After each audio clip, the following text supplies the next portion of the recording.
Hello friends, welcome to my channel. आज मैं आयुर्वेद की 5 ऐसे टिप्स के बारे में आपको बता रही हूँ इस वीडियो में, जिससे आपकी हर बीमारी दूर हो जाएगी। आप तो जानते होंगे कि आयुर्वेदिक दवाइयाँ या नुस्खे जो होते हैं वो बहुत ही असरदार होते हैं और इनका कोई साइड इफ़ेक्ट भी नहीं होता। आयुर्वेद में शरीर के 3 मुख्य तत्व माने गए हैं। ये 3 तत्व हैं वात, पित्त और कफ। जब हम इनका बैलेंस बिगाड़ते हैं तो हम रोगी बन जाते हैं।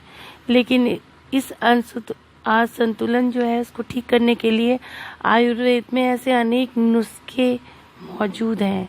तो चलिए जानते हैं इस वीडियो में कि डाइट से जुड़े हुए वो नुस्खे कौन से हैं जो हमारे स्वास्थ्य को अच्छा करेंगे और हमें स्वस्थ बनाएंगे। लेकिन इसके पहले आप मेरे चैनल को सब्सक्राइब करना मत भूलिए और मेरी वीडियो को लाइक करना ना भूलिए।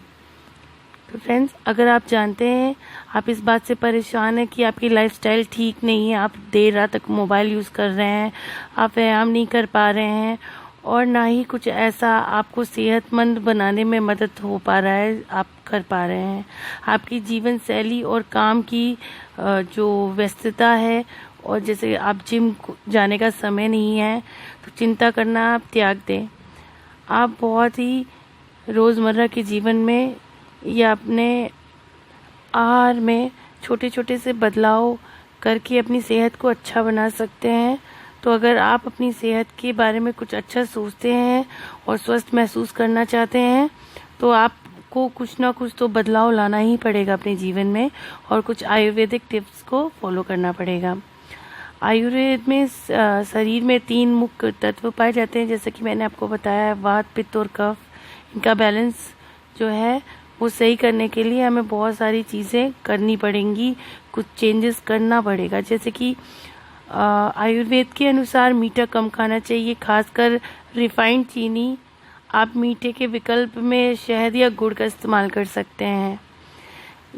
यह आपको मधुमेह जैसे रोगों से बचाता है। अगर आप सब्जी को पूरी तरह से या ज़्यादा गलाकर खाते हैं तो ध्यान दें कि आप बहुत ज़्यादा ना पकाएं खाने को, इसे कच्चा ही खाने की कोशिश करें। यदि कच्चा नहीं खा सकते हैं तो आप उसको ज़्यादा ओवर कुक ना करें। ऐसा करने से उनके जो पोषक तत्व होते हैं वो कम नुकसान होते हैं, ख़त्म नहीं होते। उनमें होता है, पोषक तत्व पाए जाते हैं, लेकिन जो ओवर कुक फूड होता है उसमें कुछ भी नहीं होता। लेकिन अगर आप उनको कच्चा छोड़ देंगे तो आपकी सेहत को नुकसान भी पहुंच सकता है। इसलिए थोड़ा सा पकाना भी ज़रूरी है। खाना समय पे ही खाना चाहिए, सब्जी ज़्यादा से ज़्यादा खाना चाहिए, क्योंकि पेट में फाइबर जाता है तो हमारा पेट भी साफ होता है। तो आयुर्वेद यही कहता है कि आप अगर सब्जी, अनाज से ज़्यादा सब्जी खा रहे हैं, सैलेड खा रहे हैं, तो ये आपके हेल्थ के लिए बहुत बेनिफिशियल है। सर्दियों के मौसम में और इस मौसम में सर्दी जुकाम की समस्याएं बढ़ जाती हैं, जैसे कि सर्दी जुकाम, खांसी। आपको कई घरेलू नुस्खे अपनाने पड़ते हैं। आम सर्दियों में के मौसम में अदरक को तवे पे भून कर खा लें। अच्छी तरह से भून कर ठंडा होने दें और इसके बाद इसमें सेंधा नमक लगाएं और अपने दांतों के बीच में दबा दबा के इसका जूस जो होता है उसे खाएं। ये सर्द मौसम में शरीर में गर्मी लाता है और हमारे गले में जितनी भी बैक्टीरिया वगैरह जो पाई जाती हैं और एज अ एंटीबायोटिक ये काम करता है। जैसा कि हम कई बार आपको बता चुके हैं कि गेहूं में फाइबर होता है, लेकिन ज़्यादातर फाइबर जो होता है इसके ब्राउन भाग में होता है। हम लोग क्या करते हैं, जब आटा यूज़ करते हैं तो उसको चाल लेते हैं, छान लेते हैं छन्नी से। तो यदि आप छन्नी से छान लेंगे तो फाइबर सारे ख़त्म हो जाएंगे। तो जो आटा है ये एक तरह का मैदा का फॉर्म हो जाता है। मैदा क्या होता है कि बहुत ज़्यादा बारीक होता है। तो हम आयुर्वेद के हिसाब से चोकर वाला ही आटा खाना सेहतमंद होता है।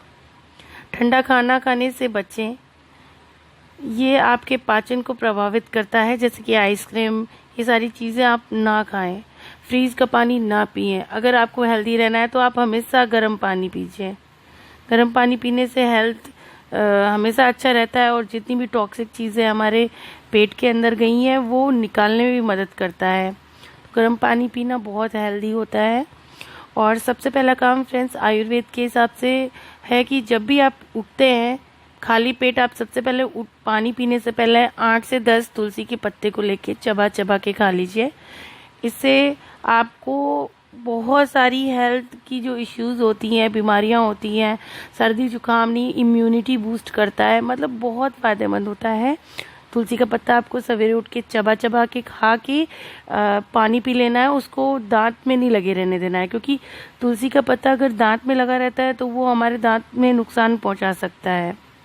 दूसरा काम, हमें उठते ही गुनगुना पानी पीना चाहिए। गुनगुना और थोड़ा सा ज़्यादा, गुनगुना से ज़्यादा हो वो अगर आप पीते हैं और उसके आधे 1 घंटे तक आप कुछ नहीं खाते हैं और आप वॉक कर रहे हैं या कुछ भी कर रहे हैं, थोड़ा बहुत घर का काम भी कर रहे हैं, तो आपको अंदर से खुद ही फील होगा। 1 महीना यदि आप गर्म पानी का सेवन करते हैं तो आपके शरीर में बदलाव आएगा। बिना किसी एक्सरसाइज के आपकी चर्बी धीरे धीरे घटने लगेगी। फ्रेंड्स, जैसे कि आपने देखा होगा, जो घी होता है, अगर आप ठंडा पानी डालते हैं घी में या कहीं किसी भी चीज़ में अगर घी लगी है, वो ठंडा होगा, तो पानी अगर ग्लास में घी लगी हुई है और आप उसमें ठंडा पानी डालेंगे तो घी और जमेगी, फैट जो है वो और जमेगा। ठीक है। यदि आप गर्म पानी डालते हैं उस ग्लास में, तो अगर घी लगी हुई है तो वो पिघल के निकल जाती है। सेम हमारे शरीर के साथ भी है। आयुर्वेद का मानना है कि गर्म पानी जो होता है हमारी चर्बी को घटा देता है। तो दूसरा काम हमें सवेरे उठ के करना है कि हमें गर्म पानी पीना है। बहुत से लोग हैं जो आजकल एलोवेरा जूस और आंवला जूस और विभिन्न प्रकार के जूसेस जो है पीते हैं हेल्थ की बेनिफिट्स के लिए। लेकिन हमारा आयुर्वेद जो है ये कहता ज़रूर है कि आप आंवला जूस पीजिए, एलोवेरा जूस पीजिए, लेकिन ताज़ा जो चीज़ें आपको, जैसे आंवला जूस हो गया, यदि आप निकाल के पी रहे हैं तो वो आपके लिए बहुत ज़्यादा फ़ायदेमंद है। लेकिन वही अगर आप डिब्बा बंद या वो प्रोडक्ट आप बाज़ार से लेके आते हैं तो वो फ़ायदे से ज़्यादा कहीं ना कहीं नुकसान करती है, क्योंकि उसमें प्रिजर्वेटिव्स होते हैं। तो वो बात नहीं रह जाती है। आयुर्वेद को अगर आप फॉलो करके चलेंगे तो आयुर्वेद में जितनी भी चीज़ें बताई गई हैं वो आपके लिए एक जादुई मैजिकल तरीके से फ़ायदा करने वाली हैं, जादुई तरीके से। लेकिन आप पूरी तरह से, आजकल लोग इतना बिजी हो गए हैं कि हर चीज़ रेडीमेड ले आते हैं, तो फिर सोचते हैं कि अरे यार ये इतना फ़ायदा नहीं किया। लेकिन यदि आपको फ़ायदा चाहिए तो आप कोई भी, अगर आप लौकी का जूस ले रहे हो तो आप निकाल के लो। लौकी का जूस आपको बहुत ज़्यादा फ़ायदा करेगा। अगर आप आंवले का जूस ले रहे हो, 1-2 आंवले को पीस लीजिए मिक्सी में और उसका जो जूस बनता है वो निकाल के पीजिए। ये आपके लिए बहुत ही ज़्यादा हेल्दी होगा। और रही बात, कुछ लोगों को तो फ़ायदा थोड़ा बहुत कर भी देता है, लेकिन मेरा यही मानना है कि आयुर्वेद के अनुसार मैं कोई भी डिब्बा बंद प्रोडक्ट का सेवन नहीं करती हूँ। जैसे कोई भी अगर मुझे आयुर्वेदिक चीज़ें लेनी है तो मैं, जैसे त्रिफला है तो भी आप ले सकते हो, लेकिन आप अगर घर का त्रिफला बनाते हो तो वो आपको मैजिकल तरीके से फ़ायदा करने वाला है। लेकिन अगर आप वही त्रिफला बाज़ार से लाते हो तो उसमें कीटकता है, वो बात नहीं रह जाती है।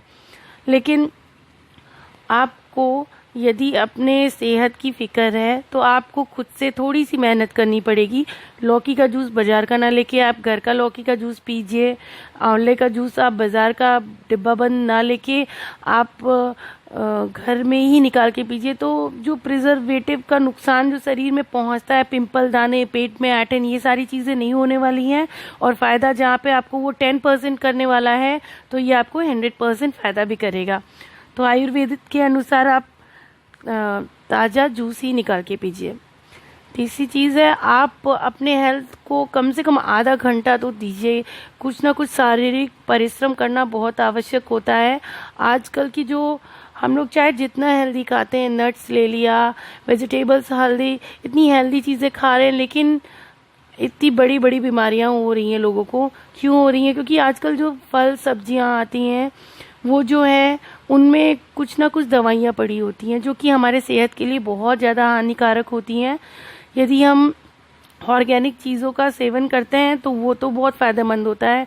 यहाँ तक कि दूध जो हम अगर शुद्ध आंखों से देखे हुए सामने निकाल के ला रहे हैं तो कहीं ना कहीं उसमें भी दवा होता है कि गाय को ज़्यादा दूध देने के लिए लोग उनको टॉनिक पिलाते हैं, तो उन जहरीले तत्व जो होते हैं वो हमारे शरीर में आते हैं।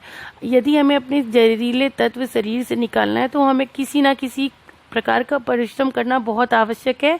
हमें एक्सरसाइज करना होगा और स्वेटिंग के थ्रू ज़्यादा से ज़्यादा पानी पीकर अपने शरीर को डिटॉक्सिफाई करना बहुत ज़रूरी होता है और जहरीले तत्व को निकालना, टॉक्सिन्स को निकालना बहुत ज़रूरी होता है। तो हमें परिश्रम करना बहुत आवश्यक है। यदि हम ऑफिस वर्किंग इंसान हैं, ऑफिस में बैठे हुए हैं और तो सुबह आधा घंटा ही बहुत पर्याप्त है हमारे हेल्थ के लिए, लेकिन कुछ ना कुछ करना बहुत ज़रूरी है। तो हमें चाहिए कि हम सुबह उठ के टहलें। यदि सवेरे समय नहीं मिल पाता है तो शाम का वॉक ज़रूर करें, लेकिन अगर सूर्योदय मतलब सूरज के निकलने के पहले जो टहला जाता है वो आयुर्वेद के अनुसार बहुत ज़्यादा फ़ायदेमंद होता है, हमारे हेल्थ के लिए बहुत ज़्यादा बेनिफिशियल है।